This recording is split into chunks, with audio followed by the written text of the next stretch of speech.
So to start off the second session, I'd like to welcome Gillian O'Neill. Like Joanne, Gillian's not constrained by global boundaries either, and she's going to talk about her new venture, Movicom, and how she plans to take over the world with her new brand. Does that sound about right, Gillian? No pressure. Thank you.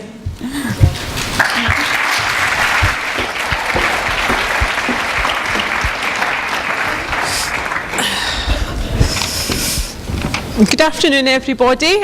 Before I start, just one little observation. I sat on the front row at the earlier session, and when all you wonderful people that won your awards stood up here in a line, I said to my partner, those are the guys that are going to change the landscape of Scotland in the next decade. So a big round of applause to everybody in this room for doing what you've already done. I'm Gillian O'Neill, and I'm an online entrepreneur, a video entrepreneur, and this has been a great journey for me. I'm really, in some ways, really honoured to have been able to be an entrepreneur. Started the journey way back in 1998. I'm going to work from my mind map. I use mind mapping for learning, and I use mind mapping for presentations as well, and I also encourage a lot of younger people, particularly students, if you do mind map for your studies, take that skill, it's a great skill, and take it through your business, and don't be scared to stand in front of a room of people and use your mind map, because it's a fabulous aid. Started the business in 1998. I was 29. I had came out of school, was desperate to start my own business, just desperate. So I skipped college, skipped university, and in some respects that was a mistake. And if you have got the opportunity to go and get an education and go to university and get a degree or an honours degree or any level of qualification, take it, grab it, because it will really give you so much grounding in the future. I took 7 years, worked in a stockbroking firm, and then took 4 years out and had my daughter. When I started my very first business, I started it with my husband. If anyone is on Twitter, it's @KevO'Neill.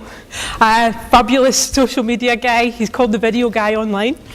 And we started our first business back in 1998, the year that Google started. And it's a short period of time, but jumping back when Google started, business was very different then, very, very different. If you think about it, when we started our business, it was a traditional design business. We designed brochures and banners and pop-up stands and presentations for companies. And we grew our business in 4 years really quickly and really rapidly, right to the point we started from our back bedroom and we took it right up to having our own premises out in an industrial estate in Cumbernauld. We had clients in the UK, we had a couple of clients out in Boston. It just happened. But the seed and the trigger for me was networking, business networking.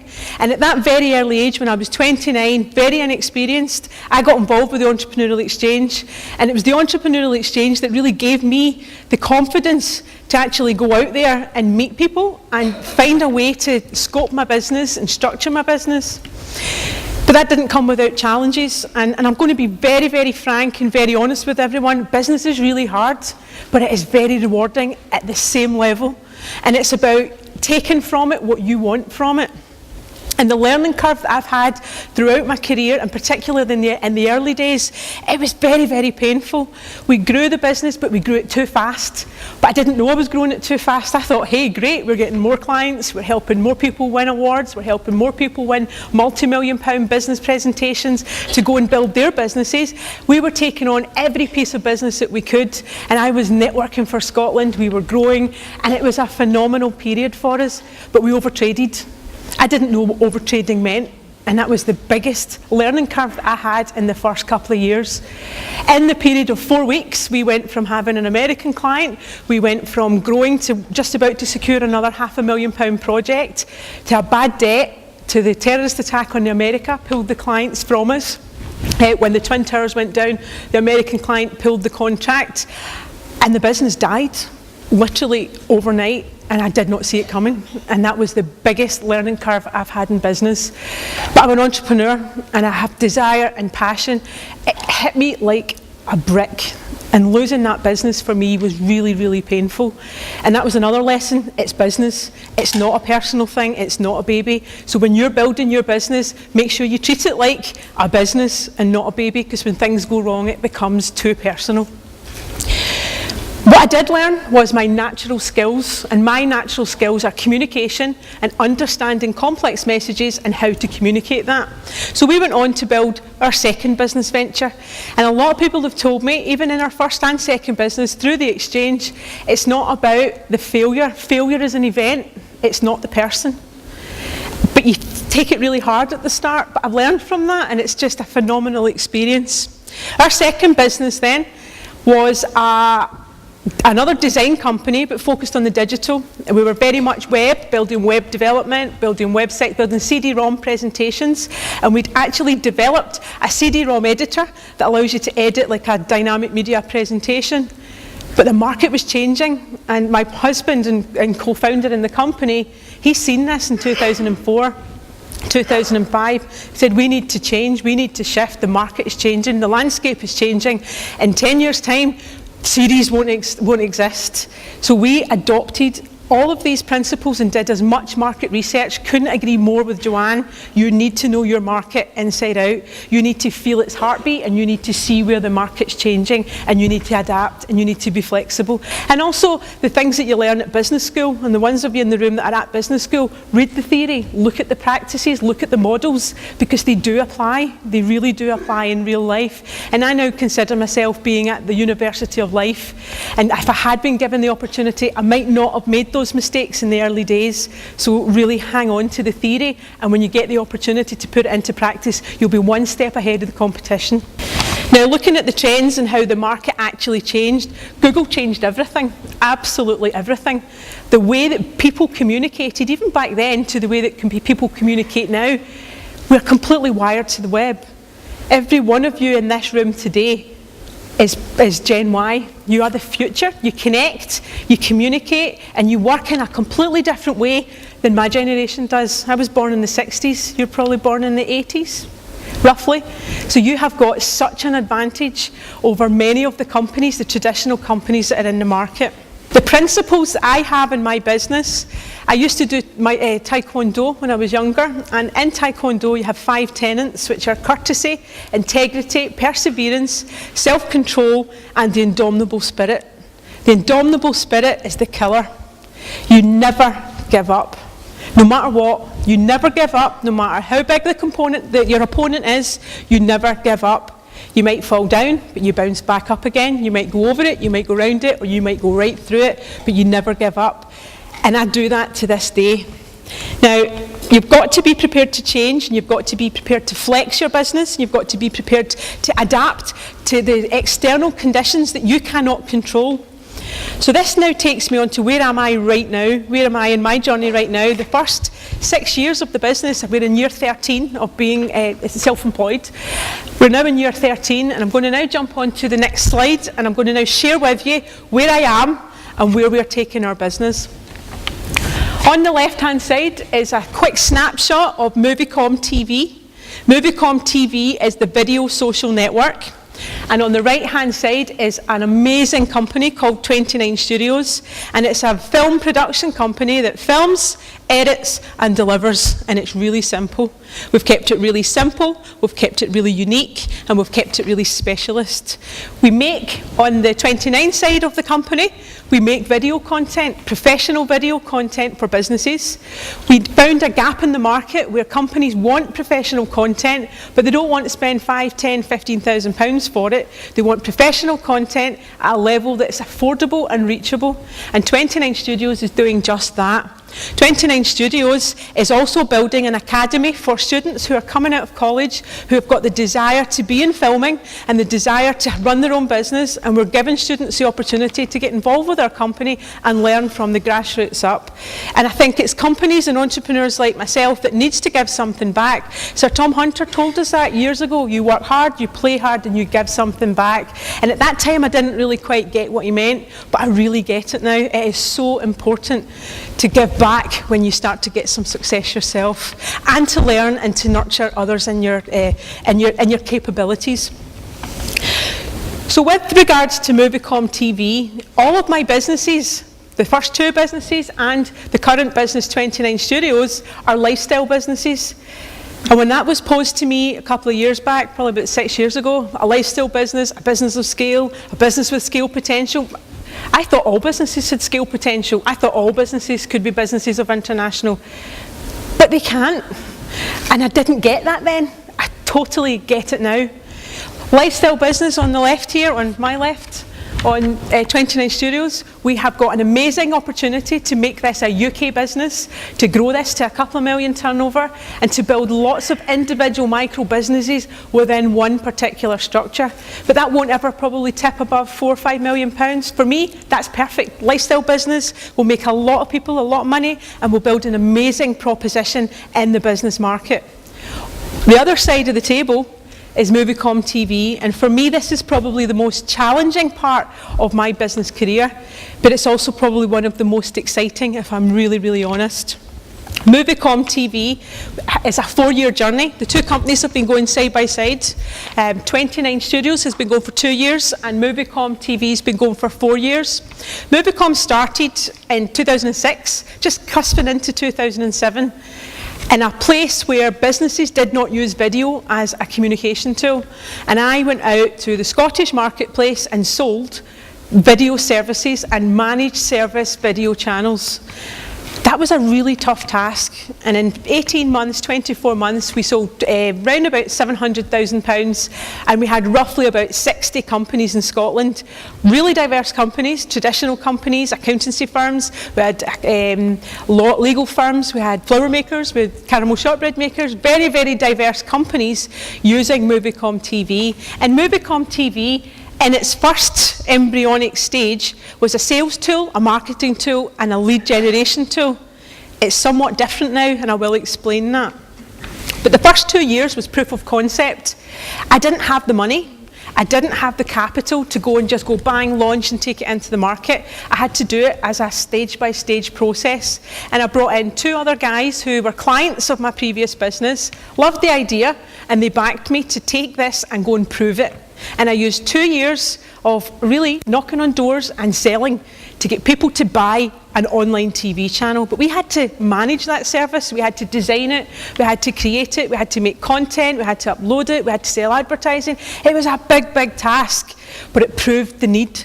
So if anyone in the room has got an idea and you want to prove it, go out and prove it, because when you're up in front of a bunch of investors and you've got clients, you've got a product, you've got a proven marketplace, you'll get the investment when you need it. And I think that's one of the other key things that I'm in right now. I'm in investment raising, and it's a really exciting journey, and I'll tell you about that. After the 2 years of proof of concept with Moviecom, we then pulled out of selling and went into a period of development. And in that period of development, we radically shifted the business model. We shifted it from being a managed service, in some respects was like building a website for a client and servicing that client, and we've shifted that to be a self-service, a completely different business model. But I understood this now. I'd grown up and I'd learned about business the hard way. And I had to do it in such a way that by going through the 18 months of development, we now launched the Moviecom platform just a few weeks ago. So not only once did we prove the market needed it and that there was a concept there and that people would pay for this, our new self-service model was a free online platform. Free so that any company can sign up onto Moviecom TV, set up a TV channel, upload content from their desktop, upload content from their iPhone. We created an iPhone app so that you could technically be on the go, create a video blog and upload it directly into your Moviecom channel. And also we put a function within Moviecom that allows you to create video content live from your machine. Now, as a business tool, this is fantastic, because a lot of businesses who are not your generation, who are an older generation, they don't get technology. And we've tried to make this be so simple that an MD who's stereotypical, I'm 42, 45, who doesn't quite get technology, can set up a Moviecom account, can upload content and can communicate to their network, and can communicate without having to talk about codecs and flash formats and HTML and all the buzzwords that my Geek Squad talk about back in the office. I keep it real and keep it focused for the business community. Now, if you think about the giants that are in the market, now one of the frustrating things, and you'll find this as you grow your own entrepreneurial businesses, we are in Scotland. Scotland is a country which has got so much innovation. And even Carnegie, who came out of Scotland, said aim for the highest, and never stop aiming for the highest. I do that. And I'm on year 13 and I'm getting there. We're really, really close. But you've got to aim for the highest. But one of the frustrations is that people will say to me, aye, but you're just a wee Scottish company. You can't take on the likes of Facebook. I've had that. But I'm not trying to take on Facebook. We're integrating to Facebook. We're integrating to LinkedIn. We're integrating and communicating and aggregating content out to the other social networks like YouTube and Vimeo and Veo and all the sites that you guys will communicate with. You guys are the future of business. So our business model is being geared around this audience and the generation that's just slightly older than your audience. We've found something that's truly unique, and we launched the self-service platform just a couple of weeks ago, and I'd aimed to start the self-service platform with 500 companies using the Movicom system, and we smashed that target with 909 companies the day we went live. I was like, wow, this is fabulous. Using the platform, uploading content, and when we watched the system, we had an iPhone app upload from Spain, someone introducing their company, completely random, out of the blue. It was just an amazing experience. So I knew we've got something here. We really have got something that we can take, not just into the UK, but into a global marketplace. Now, with Movicom TV, I truly believe that we're going to put a dent in the universe. I really mean that. And that's probably one of the things that entrepreneurs just instinctively feel. You just never give up, and you never doubt that it's happening, and you never doubt your capabilities. And with the actual platform, the most exciting part is that in a few short weeks, we've now got 1,200 companies on the system. We've now got 25 countries actually aligning to the platform, uploading, playing with it, using it, communicating with it. What I need to do now is shift the mindset and the strategy that we have and had with the other companies, and we've put a strategy in place now to take this company into the international market. And I'm now spending day in, day out at investor presentations, and it was a breath of fresh air to spend today coming and speaking to you all today, because every day we've been presenting to investors who are very interested in getting involved in the growth plans of Movicom TV and how we take this into the future. Now, some key things that I want to just also share with you about the learning journey that I've had is that business is a battlefield, but it's also a playground. And if you forget that and you mix that, you can be taken off guard. And you always have to be careful and remember that there's always an agenda. And people don't play to your agenda. They'll have their own agenda and you'll think they're playing to your agenda. You need to keep focused and be on the ball at all times. And my partner Kevin, who really has been the spark and the genius behind the launch of the Movicom platform, he's very into football. I don't really do football, but understand the dynamics of football. Your company needs to have a football team, and you need to have people in position. And when they're not in position, it's like a junior team where they all just chase the ball. And what you have to do is make sure that the people in the team, who's the best striker, who's the best defender? The best striker is your top salesperson. Your best defender is your accounts team. Because you need to make sure the money's there, you need to make sure the credit control's there, and that was another major problem for us in our first business. We got stung when all that crap was going on in the business with a £30,000 debt that we could not sustain. But I didn't see it because I didn't have the processes in place to do that. Cash is king, absolutely king. And there is so many organisations now that help you manage your cash flow and help you manage your business. You don't have to do it all yourself. The web is enabled to allow you to do that. If I could jump on to the next slide, please. This is a little example of just some of the companies that are using the Movicom system. Now, Cisco Systems, who are the leading giant for me in business communications for online video. And when I started to build the growth plan for Movicom, I thought, who would I like to give me some advice? Who would I like to help me grow this company? And I thought, Cisco, why not? And Cisco have got a Scottish headquarters in Lanarkshire. So we contacted them and asked them, and they said we'd be delighted to. And we've now got the CTO of Cisco on our board, on our advisory board, helping me shape decisions and technology strategies for the company. And because of that, we've now got Cisco France, Cisco Cyprus, Cisco Spain, etc., all signing up to Movicom so they can centralise their own content and use that in their own geographical territories. Now, Having good people around you, I always used to think, but how can you afford that? You're just starting out, you can't afford to pay yourself, never mind bring in good people and pay them. Cisco are sitting on our advisory board and it doesn't cost us a penny. Cisco are engaging and they're enabling and they're empowering. Every one of you that's got a business idea, there'll be a mentor somewhere that will give you time for no cost. There'll be someone in your contact sphere or someone in your business network that will be gladly there to help you. And through the Entrepreneurial Exchange, there is lots of mentors there that put themselves out to give you that guidance and give you that advice. The other two channels that I've got here as little examples, McRoberts on the left is a law firm. All the lawyers in the room, or the lawyers to be in the room will know McRoberts. Very pioneering law firm, really forward thinking and dynamic. They've got 35 of their team now tweeting, communicating, engaging with their clients. They don't act like lawyers. And from a business point of view, social media has changed that. And it puts a human face, even though it's behind a tweet, it puts a human personality into that relationship. Company over here, and it's kind of tucked behind, is Freelance World. They guys just changed the accountancy market. They seriously do. They communicate, they engage, and they help freelance companies, start-up companies, businesses, people that are in specific industry sectors and general, to get your accounts into shape. So you don't need to worry about those kind of things, and that's why I'm talking about on the market. There's so many companies that can help you in your early days, and I believe that Freelance World are here today, so it's definitely worth having a chat to them, even at this early day when you're just planning and preparing your business, because the decisions that you make at the start-up are very, very, very, very key. I'm out of time now. I could talk for Scotland. One last thing I'll just say, have confidence in yourself. Have the self-belief, but just do it. Structure your business, make sure you've got the capital and the best people, and know your market. Thank you.